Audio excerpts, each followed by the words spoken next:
Hello and welcome to the channel. Zach D Productions here, and I'm here for a ranking video for you guys. So for this ranking, I'll be ranking the studio discography from thrash metal legends, Death Angel. Really great band, pretty underrated band too, I must say. Definitely one of those bands that I think deserves a lot more attention within the thrash metal movement.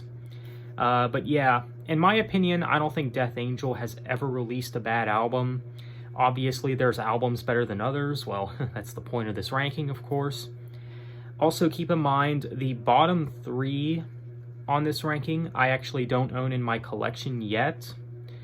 But there's, of course, a reason why I haven't picked them up yet, or haven't been in a hurry, because, well, I do think that these are the weakest albums from Death Angel, but still, very strong albums. Not a bad album from this band, so yeah, let's go ahead and get started with what I have last. Now, what I have last is Killing Season. It's a good album, but in my opinion, it's just the least memorable one for me. Not really much to say about it, but yeah, even though it's a good album, it's got to be their worst album, but still not bad by any means.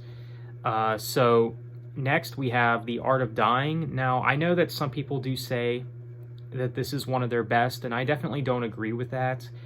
It's a good album, but like with The Killing Season, I just think that this album, you know, it has some songs that I don't return to a lot, but I wouldn't consider the songs bad by any means. Not any of them, really.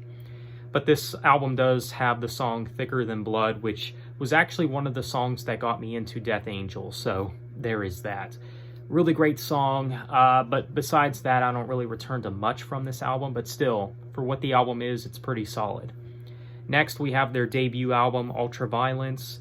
Now, of the first three albums of Death Angel, I do think that this is the weakest one. It's more raw, but it's still a very good album. I still think it's very solid for what it is. But when it comes to, you know, the classics from Death Angel, I just think that the other two are much better. But still a very good album for what it is, for sure. I mean, at this point, you know, it's clear that Death Angel were very much inspired by mainly bands in the Big Four, I would say, you know. I know they've gotten Anthrax comparisons, and I can definitely hear that. And, you know, usually that happens within a band's debut album. That's where the majority of their influence shines the most, I'd say. But yeah, Ultraviolence, it's a good album, but in my opinion, it's not one of their best. So next, we got The Evil Divide. Now, when it comes to their 2010s material, I do think that this is the weakest one, but even in saying that, it's still a great album, I think. It does have the song The Moth, excellent song, and then you got the song Lost, which is also good. The closing track, Wasteland, I think is decent. It's a bit different for the band. It's not super thrashy or anything, and, you know, I think it's alright. Maybe not one of the best songs on the album, but I think it's good for what it is, so Evil Divide. So next, we have The Dream Calls for Blood.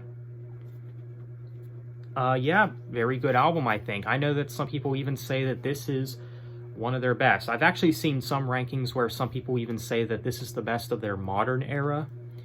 Even though I don't agree with that, that is an opinion that I do respect because, well, this is a great album, I think. Of course, the first half, I think, is especially much stronger than the second half, but I wouldn't consider any of the songs bad, you know, like with a lot of their other albums. But yeah, of course, you got Left for Dead and Fallen, really solid tracks, but yeah. The Dream Calls for Blood. Next, we got Relentless Retribution. Definitely a strong album for sure. I think this is one of the best Death Angel albums of their modern era. Yeah, very good album. Now, like with the other album I mentioned, the first half of this album I do think is stronger than the second half, but the second half does have some good stuff.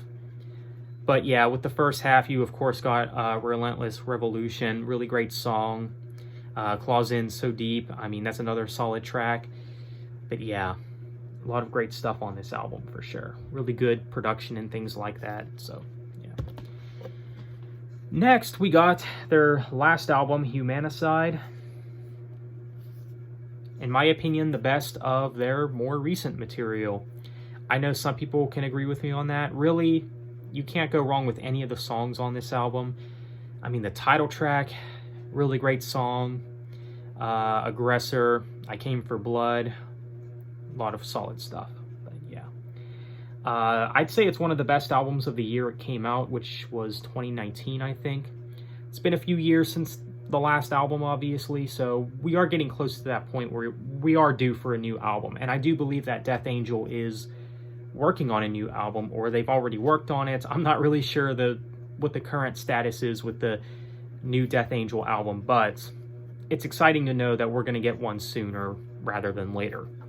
But yeah, Humanicide, really great album. So the top two, of course, number 2 is Frolic Through the Park. Obviously one of their classics. Really great album. Definitely a huge improvement from their debut, in my opinion. Now, when it comes to this album in comparison to Ultraviolence, you of course get different responses, but I think this is the better of the two albums, in my opinion, but still. Not a bad album from this band, nonetheless. I mean, this album has a lot of great songs. Third Floor, maybe one of my favorite Death Angel songs. You, of course, got Bored, Devil's Metal. Yeah, a lot of great stuff on this album. Definitely a classic.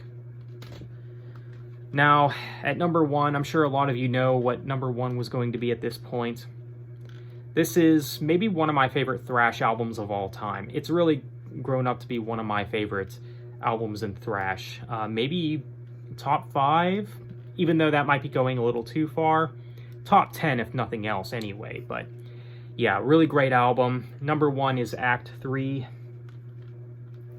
Now, like I said, Thicker Than Blood was one of the first Death Angel songs I ever heard. It might have actually been the first, but when it comes to the first full-length album that I've heard from the band, it was this one. Yeah, really great album. Really, all the songs are excellent, but some of my favorites would have to be Seemingly Endless Time, easily one of my favorite songs from these guys. Stop, Veil of Deception, The Organization, I mean, another very strong track. And A Room with a View is kind of unique. Not super thrashy or anything, kind of different. But yeah, very strong album for sure. And so that's my number 1, Act 3. So that's it for this ranking, guys. That's it for my Death Angel album ranking from worst to best based on my opinion. So let me know what you guys think. Are you a fan of Death Angel, and how would you rank their albums? Feel free to let me know. So on that note, be sure to leave a like and subscribe if you haven't already. Thanks for watching. Have a nice day, and take care.